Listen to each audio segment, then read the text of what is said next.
অল্প কিছু গাছ দিয়ে একটা বাগান শুরু করেছিলাম। মাশাল্লাহ, এখন আমার বাগানে অনেক রকমের গাছপালা আছে।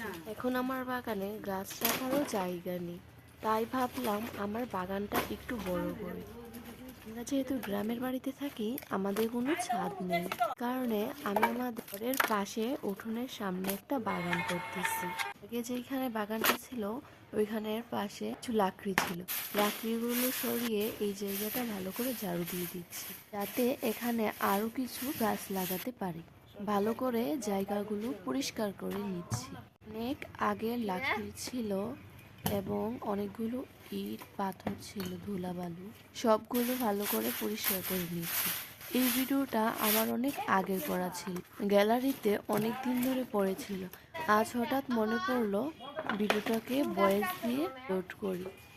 যেহেতু বাগানটা পরিষ্কারই করছি, সব গাছগুলো পরিষ্কার করে নিয়ে এই সব গাছগুলো এখান থেকে নিয়ে নিচ্ছি। ভালো করে জায়গাটা পরিষ্কার করে নিচ্ছি। কয়েকদিন ধরে বাগানটা পরিষ্কার করে নেওয়ার ফলে কত ময়লা বের হয়েছে। শুধু বাগান করলেই চলবে না, বাগানটা পরিষ্কারও করতে হবে। টমেটো গাছ আমি ডাল থেকে তৈরি করেছি। এখন আমি এক এক করে সব গাছগুলো আমার বাগানে সেট করে নিচ্ছি। রাখার পর কেমন হয়েছে অবশ্যই কমেন্টে বলবা। ভিডিওটা ভালো লাগলে লাইক করবেন এবং নতুন হলে চ্যানেলটা সাবস্ক্রাইব করে পাশে থাকবেন। আর আমার বাগানটা কেমন হয়েছে অবশ্যই কমেন্টে বলবেন। সবাইকে আল্লাহ হাফেজ।